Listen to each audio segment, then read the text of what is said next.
आइए बच्चों, आपका स्वागत है आपके अपने YouTube चैनल SPC क्लासेस में। आज की क्लास भारत का भूगोल क्लास नंबर जो 30 पर आज हम लोग चर्चा करेंगे और क्लास नंबर 30 का आपका मुख्य विषय है भारत में सड़क परिवहन। तो सड़क परिवहन पर आज हम लोग चर्चा करेंगे और देखेंगे कि हमारे भारत में जो सड़कों का जो रखरखाव है, सड़कों के जो निर्माण है एवं उनकी जो कार्यप्रणाली है या इनमें जो विशेष प्रकार से देखा जाता है कि इनके रखरखाव में जो कार्य किए जाते हैं या फिर इनके बारे में संपूर्ण अध्ययन हम लोग देखेंगे यहाँ पर। और इसके पहले की जो आपकी क्लास रही है वो है भारत में परिवहन, तो जिसमें से आपने पढ़ा था कि अपने भारत में परिवहन मुख्यतः 3 भागों में बांटा गया है। नंबर 1 पर हम लोगों ने पढ़ा था जल परिवहन, तो जल परिवहन के अंतर्गत हम लोगों ने अंतर्देशीय जल परिवहन को पढ़ा था। उसके बाद आज का जो टॉपिक है वो है सड़क परिवहन और इसके बाद जस्ट अगला टॉपिक होगा आपका रेल परिवहन, यानी कि रेल परिवहन, वायु परिवहन, सड़क परिवहन, NH यानी नेशनल हाईवेज के साथ NW यानी नेशनल वाटरवे। तो इन टॉपिकों पर आज हम लोग चर्चा करने वाले हैं और देखेंगे कि हमारे भारत में जो परिवहन है इसका मुख्य उद्देश्य क्या होता है और इससे हमें और भारत सरकार को क्या लाभ होते हैं। तो इन सभी चीज़ों पर हम लोग देखते हैं और चर्चा करते हैं। तो आज की क्लास आपकी होगी सड़क परिवहन पर। अगर आपने इसके पहले वाले वीडियो नहीं देखे हैं तो 1 से लेकर के 29 नंबर तक के सभी बिल्कुल सीरियल टू सीरियल आपका भारत का भूगोल जो बिल्कुल द बेस्ट कंटेंट के साथ, फिगरात्मक कंटेंट के साथ आपके YouTube चैनल पर पहली बार आप देखेंगे और देखेंगे कि सबसे बेहतर तरीके से आपको पूर्ण रूप से समझाने की कोशिश की गई। तो आइए चलते हैं हम लोग सबसे पहले अपने टॉपिक पर। जब यहाँ पर बात की जा रही है सबसे पहले जैसे कि यहाँ बात की गई स्थल परिवहन, तो स्थल परिवहन में अपने भारत में देखा जाता है तो इनको 2 प्रकार में बांट लिया गया है। सबसे पहले यहाँ पर नेशनल हाईवेज की बात की जा रही है। किसकी बात कर रहे हैं? नेशनल हाईवे की बात यहाँ पर कर रहे हैं। ये आपका होता है जिसको हम लोग नेशनल हाईवे कहते हैं, राष्ट्रीय राजमार्ग के नाम से इसे जाना जाता है। क्या कहते हैं? राष्ट्रीय राजमार्ग। ध्यान रखना है, राजमार्ग किस नाम से जानते हैं? तो राष्ट्रीय राजमार्ग के नाम से जाना जाता है। और इसे क्या कहते हैं? ये स्टेट हाईवेज होता है। क्या होता है? State highway. ठीक है, इसे राजकीय राजमार्ग कहा जाता है। तो ध्यान रखना है, इसे क्या कहते हैं? इसे राजकीय राजमार्ग के नाम से जाना जाता है। ठीक है, बिल्कुल समझते हुए चलेंगे। अब बात करते हैं कि यहाँ पर अगर इन दोनों चीज़ों के बारे में हम लोग देखते हैं तो इनके बारे में अगर आप जानना चाहें, ये जो मार्ग होते हैं जिनको हम नंबर 1 के मार्ग कहते हैं, यानी नंबर 1 के मार्ग जिसे हम NH कहते हैं, नेशनल हाईवेज कहते हैं, ये राज्यों से राज्यों के बीच में स्थापित किए जाते हैं। यानी इनका निर्माण कहाँ से किया जाता है? राज्यों से राज्यों के मध्य इनका निर्माण किया जाता है, राज्यों के मध्य में। ठीक है, के मध्य ये होते हैं। यानी इसकी अगर हम लोग देखते हैं कि एक राज्य से दूसरे राज्यों तक जाने के लिए जो मार्ग बनाए जाते हैं वो कौन से वाले होते हैं? वो NH होते हैं, नेशनल हाईवे होते हैं। और अगर हम दूसरे नंबर की यहाँ पर बात कर रहे हैं कि ये जो आपके होते हैं SH, बिल्कुल ध्यान रखेंगे, ये जो SH होते हैं, ये जो स्टेट होते हैं, ये केवल राज्य के जो जिले होते हैं तो राज्य की राजधानी से जिले स्तर को जोड़ा जाता है। यहाँ क्या देखते हैं? यानी कि राजधानी को जिला मुख्यालय से जोड़ा जाता है। जिला मुख्यालय, बिल्कुल याद रखेंगे, मुख्यालय से जोड़ना। ठीक है, वेरी वेरी मोस्ट क्वेश्चन होता है भाई। अगर दोनों में संबंध पूछे तो आप बिल्कुल अलग अलग बता सकते हैं कि किस तरीके से दोनों अलग होते हैं। अब अगले क्वेश्चन की ओर हम लोग चल रहे हैं और देखते हैं कि यहाँ पर जो बात की जा रही है कि CPWD क्वेश्चन आपका आता है। CPWD का क्वेश्चन जब आता है तो सबसे पहला प्रश्न आता है कि यहाँ पर CPWD यानी कि सेंट्रल पब्लिक वर्क डिपार्टमेंट, क्या बोलते हैं इसको? याद कर लीजिएगा, इसका पूरा नाम क्या होता है? तो इसका जो पूरा नाम होता है याद कर लें, ये होता है CPWD। तो इसका होता है भाई सेंट्रल, ध्यान रखें, सेंट्रल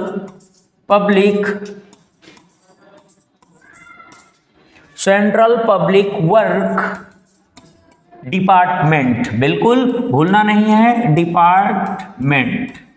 ये इसका पूरा नाम होता है। नोट कर लें, बिल्कुल नोट कर लें, सेंट्रल पब्लिक वर्क डिपार्टमेंट के नाम से इसे जाना जाता है। अब प्रश्न आता है कि सेंट्रल पब्लिक यानी CPWD की स्थापना अपने भारत में कब की गई थी? तो बिल्कुल जैसा कि आपके पास सामने क्वेश्चन आपको दिख रहा है कि इसकी स्थापना 1854 ईस्वी में की गई थी।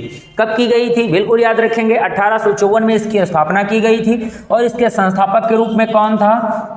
डलहौजी, यानी कि डलहौजी जो भारत का गवर्नर जनरल था, ठीक है, तो उसके द्वारा जो है 1854 में इसकी स्थापना की गई थी। अब हम लोग यहाँ पर देखते हैं कि जब इसकी स्थापना 1854 में हो गई थी तो मुख्य बात की अगर हम यहाँ पर चर्चा करें तो देखते हैं कि इसके बाद धीरे धीरे अपने भारत में सड़कों के निर्माण के कार्य प्रारंभ हो चुके थे। यानी कि भारत में सड़क निर्माता किसे कहा जाता है?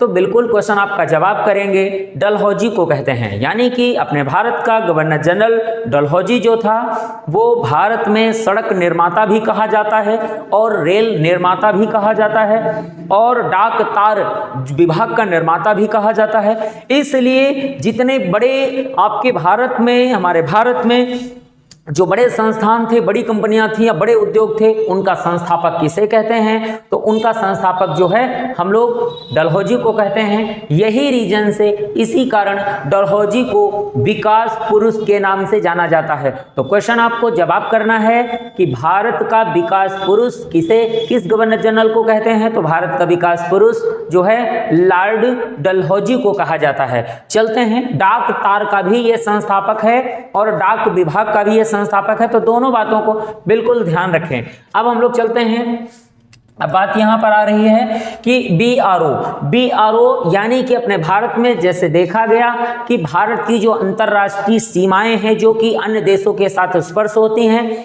वहां पर हमारी सेना के लिए सुरक्षात्मक प्रबंध को बढ़ाने के लिए, सुरक्षात्मक गतिविधियां वहां पर और तेज करने के लिए जो है बहुत अच्छी सुविधाएं नहीं थी। तो एक नए विभाग की स्थापना की गई जिस विभाग का नाम क्या है? BRO। यानी कि यहां पर आप देख रहे हैं कि सीमा सड़क संगठन, यानी इसको हम लोग क्या कहते हैं? सीमा सड़क संगठन। यानी इसका पूरा नाम क्या होता है? तो ध्यान रखें, पूरा नाम इसका होता है बॉर्डर रोड ऑर्गेनाइजेशन। क्या करेंगे? बॉर्डर रोड ऑर्गेनाइजेशन, ध्यान रखेंगे। यानी बॉर्डर रोड ऑर्गेनाइजेशन के नाम से इसे जाना जाता है।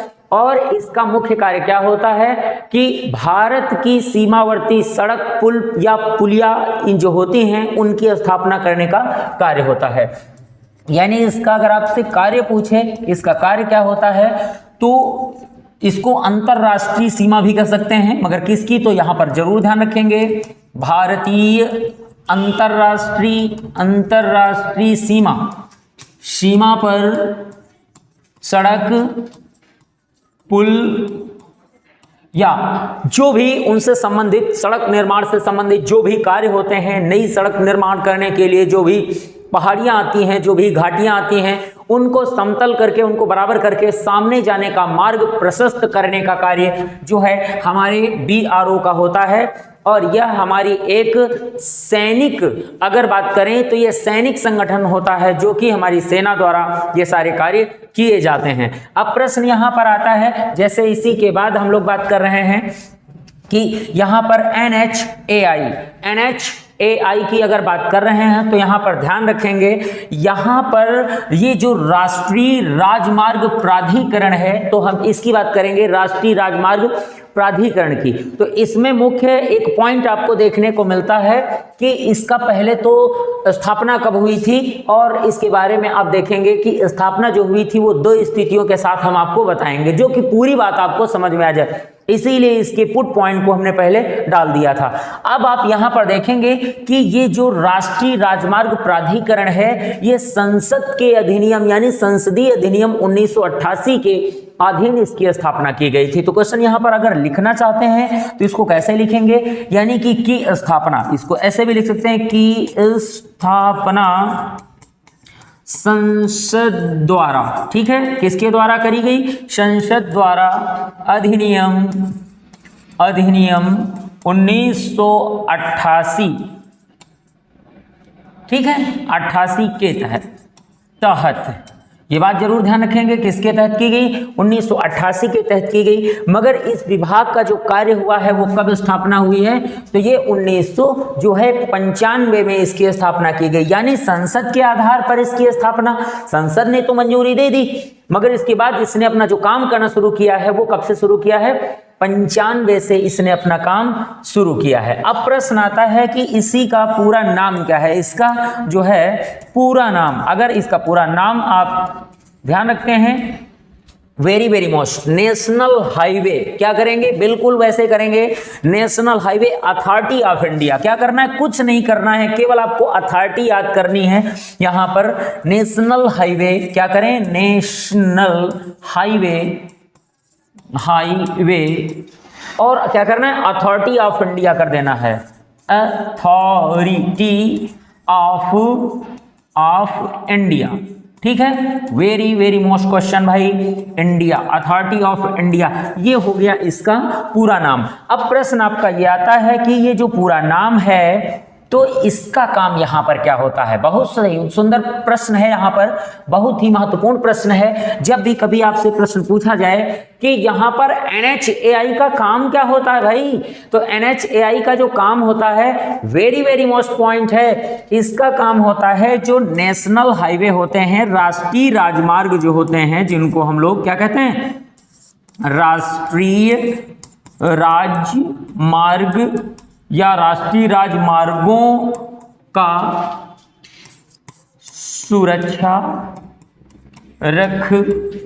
रखाव, ठीक है, क्या करना है? सुरक्षा रखाव एवं संरचनात्मक काम किए जाते हैं। इसका काम क्या होता है? तो बस आप इतना ही अगर याद कर लेते हैं तो प्रश्न आपकी समझ में आ जाएगा कि ये जो होता है इसका मुख्य काम क्या होता है। ये जितने हमारे हाईवेज होते हैं इनके रखरखाव का कार्य इसके हाथ में मुख्यतः सौंपा गया है, और इसकी कहीं न कहीं सुरक्षा की भी जिम्मेदारी इसकी होती है, जो हमारा NHAI होता है, national highway authority of India. अब प्रश्न आता है कि नेशनल अथॉरिटी ऑफ इंडिया की स्थापना कब की गई थी? तो यहाँ पर ध्यान रखेंगे, यहाँ पर 1995 आप लगाएंगे, मगर एक बात जरूर ध्यान रखेंगे, ये दोनों ऑप्शन में कभी भी नहीं होंगे। क्यों नहीं होंगे? क्योंकि यहाँ पर एक उसका अधिनियम है जो कि सही है, और एक उसका जो है स्थापना का काम है जो कि सही है, तो दोनों बिल्कुल कभी नहीं होंगे। तो ध्यान रखें, जो ऑप्शन में आएगा आप वो ऑप्शन टिक कर देंगे, इसमें कंफ्यूज होने वाली कोई बात नहीं है। संसदीय अधिनियम के द्वारा मंजूरी दी गई थी 1988 में, जिसकी स्थापना 1995 में कर ली गई थी। इसका मुख्य कार्य क्या था कि जो हमारी सड़कें होंगी उनके रखरखाव की जिम्मेदारी इसी को सौंप दी गई थी। तो बिल्कुल देखते हैं हम लोग यहाँ पर अगले पॉइंट पर देखते हैं कि ये जो प्रश्न आपका आता है। अब बात हम लोग कर रहे हैं यहाँ पर, सबसे पहले कुछ पॉइंट्स की बात करेंगे, जैसे कि हम पीछे ही अपने कुछ प्रश्नों की पहले बात करेंगे। अब प्रश्न सबसे पहला ये आता है कि भारत में सबसे अधिक राजमार्गों वाला राज्य, यानी कि अपने भारत में सबसे अधिक जो राजमार्ग हैं वो राज्य कौन सा है? तो सबसे अधिक राजमार्ग वाला जो राज्य है वो है आपका यूपी। बिल्कुल ध्यान रखेंगे, कौन सा है? यूपी है, बिल्कुल। यानी कि प्रश्न आपको समझना है कि जो यूपी है ये सबसे अधिक राजमार्गों वाला राज्य है। मगर दूसरे नंबर पर कौन आता है? तो अगर कभी तुमसे पूछे कि दूसरे नंबर पर कौन है, तो भाई दूसरा है RJ, राजस्थान आता है। और तीसरे नंबर पर MH आपका आता है ये, यानी कि पॉइंट जरूर ध्यान रखेंगे, तीसरे नंबर पर कौन कर सकते हैं? MH कर देंगे। और अगर यदि आपसे कहीं और क्वेश्चन की लंबाई बढ़ाए या क्वेश्चन आपसे पूछे तो MH के साथ ऑप्शन में आप मध्य प्रदेश भी ध्यान रखेंगे, यानी कि MH या MP ये ध्यान रखना है। यहाँ पर लगभग बराबर है। तो यहाँ पर नए राष्ट्रीय राजमार्ग जब बने हुए हैं तो उनमें थोड़ा आगे पीछे हो गया है, मगर यूपी टॉप नंबर पर, सेकेंड नंबर पर कौन है?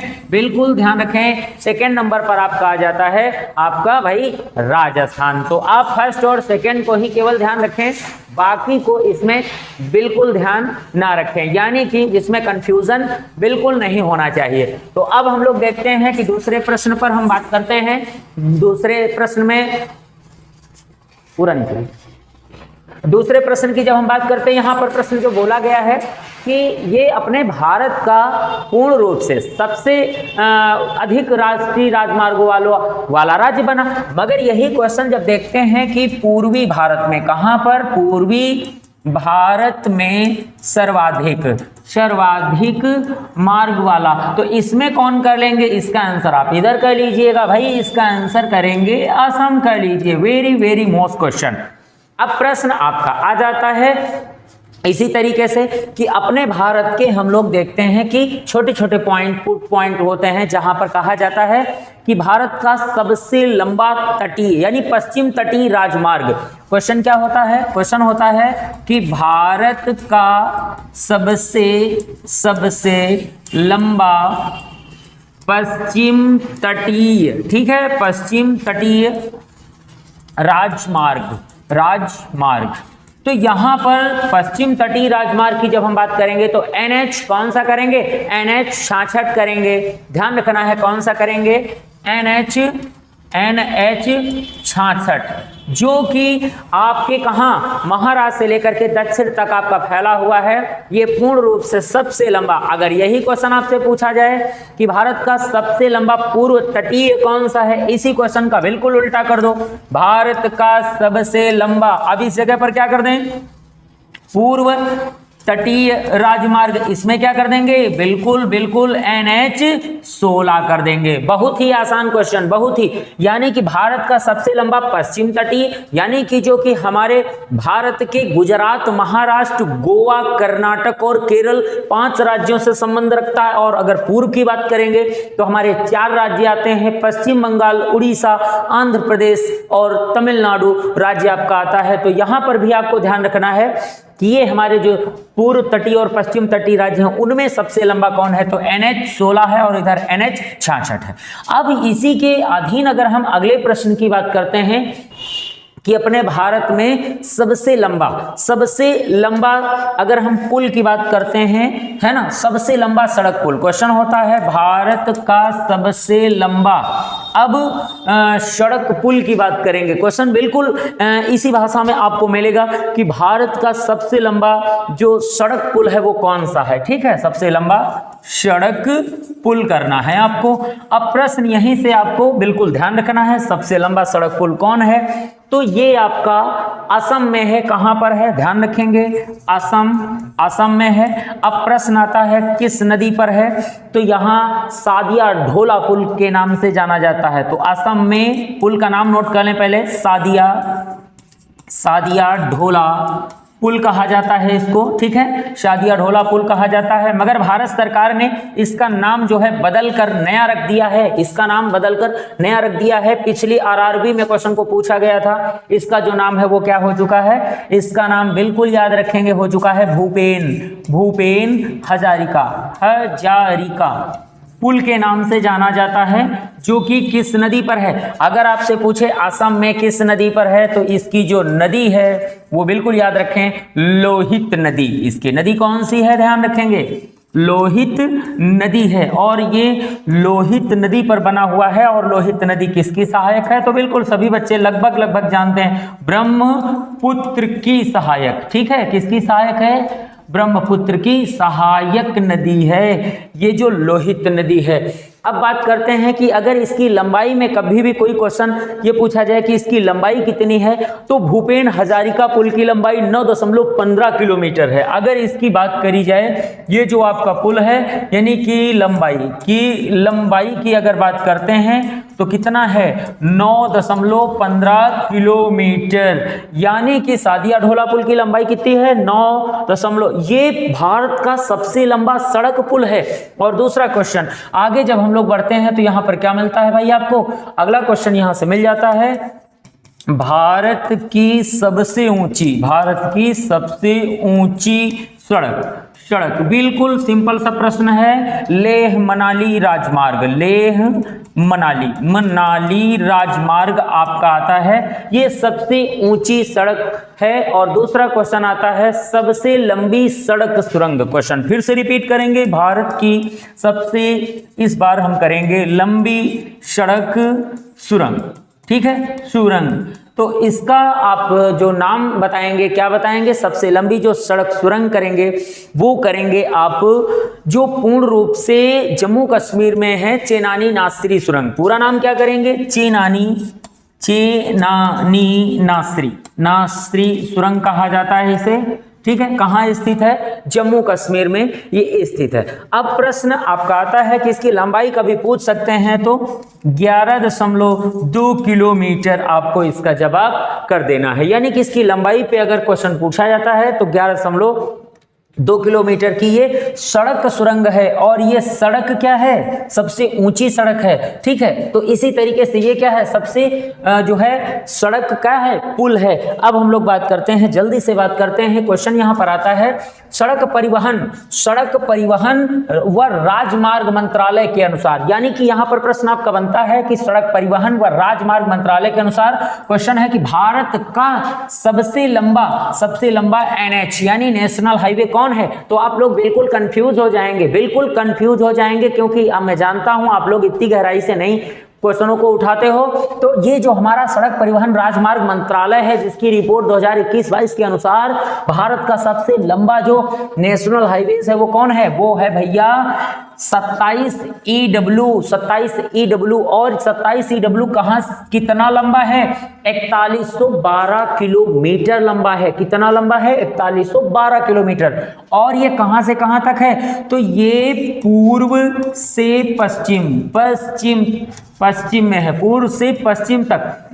तो पूर्व में कहां से शुरू होता है, ध्यान रखेंगे, सिलचर से शुरू होता है। और पश्चिम में कहां तक जाता है, पोरबंदर तक जाता है। तो क्वेश्चन है कि पूर्व में सिलचर से लेकर पश्चिम में पोरबंदर तक जाता है, जिसकी लंबाई 4112 किलोमीटर की है, जो कि राष्ट्रीय सड़क परिवहन राजमार्ग मंत्रालय के अनुसार भारत का सबसे लंबा राजमार्ग है। इसको हम लोग किस नाम से जानते हैं, तो एक बात ध्यान रखना, इसी को NH जो आपका 27 EW है, इसको कहते हैं भारत का पूर्व से पश्चिम, ध्यान रखेंगे, पूर्व से पश्चिम गलियारा कहते हैं इसको।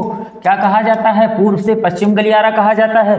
परंतु अब हम लोग देखते हैं क्वेश्चन अपना, कि क्वेश्चन जो सिंपली ज्यादातर बच्चे याद किए रहते हैं ये क्वेश्चन। अब क्वेश्चन आता है भारत के जीके कोर्स के अनुसार, ठीक है, जो NCERT के अनुसार क्या होता है कि भारत का सबसे लंबा राष्ट्रीय राजमार्ग यानी नेशनल हाईवे कौन सा है, 44 है। जबकि ये क्वेश्चन पेपरों में सबसे ज्यादा बार आ चुका है, 44 है। अब प्रश्न ये बनता है कि जो नेशनल हाईवे भारत का सबसे लंबा है NH 44, ये कितना लंबा है, तो देखेंगे कि उससे कम लंबा है, ये 3745 किलोमीटर की इसकी लंबाई बनती है। कितनी बनती है, बिल्कुल ध्यान रखें, 3745 किलोमीटर की लंबाई बनती है, जिसे बनाने के लिए यदि बात करी जा रही है, जिसे बनाने के लिए कुल कितने, यहां पर कुल अगर देखे जाए तो 7 नेशनल हाईवे जोड़े गए हैं। और 7 नेशनल हाईवे की अगर बात करते हैं तो कौन कौन है, तो यहां ध्यान रखेंगे, जम्मू कश्मीर का NH 1A है यानी नेशनल हाईवे 1, और यहां पर नेशनल 2 है, और NH 3 है, NH 75 है, और NH 26 और NH 7। बिल्कुल अच्छी तरीके से जानते हैं नेशनल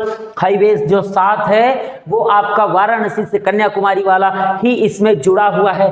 तभी जाकर के ये NH 44 भारत का सबसे लंबा राष्ट्रीय राजमार्ग 3745, यानी इसकी अगर किलोमीटर की बात करी जाती है तो 3745 किलोमीटर की इसकी कुल लंबाई होती है, जो कि कितने राज्यों से, याद कर लीजिएगा, 11 राज्यों से होकर गुजरता है। यानी कि हमारा नेशनल हाईवे 44 भारत के कितने राज्यों से होकर गुजरता है, तो आंसर करेंगे 11 राज्यों से।